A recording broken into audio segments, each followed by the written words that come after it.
बालेश्वर बहुचर्चित FM college छात्री मृत्यु मामला बालेश्वर एसडीजीएम कोर्ट रे क्राइमब्रांच 3 जणिया टीम एफएम कॉलेज छात्री मृत्यु मामला रे गिरफ होइतिबा एचओडी समीर साहू और पूर्वतन अध्यक्ष दिलीप घोष को सह 2 जण छात्र विरुद्ध रे विचारपति निकट में चार्जसीट दाखल कला क्राइमब्रांच टीम। क्राइमब्रांच डीएसपी इमान कल्याण नेतृत्व में 3 जणिया टीम पहुंची विचारपति निकट चार्जसीट दाखल करिसेंती। गत जून 12 तारिख रे कॉलेज प्रिंसिपल कार्यालय बाहर पेट्रोल ढाली आत्महत्या उद्यम करथिया बेले गुरुतर अवस्था रे बालेश्वर मेडिकल परवर्ती अवस्था रे एम्स स्थानांतरित होइथिले छात्री। एने परवर्ती समय रे तांकर मृत्यु होइथिला।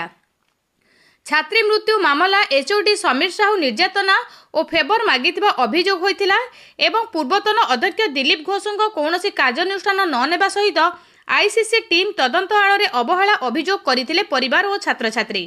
गिरफ होइतिबा 4 जनक नाम रे दाखल होइतिबा 349 पृष्ठार चार्जसीट 120 साक्षी दस्तावेज दाखल होइतिबा सूचना मिले छे।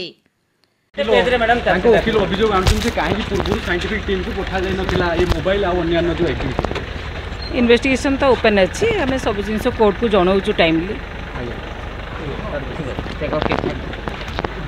Baleshwar Mahesh Mallik report local news 7।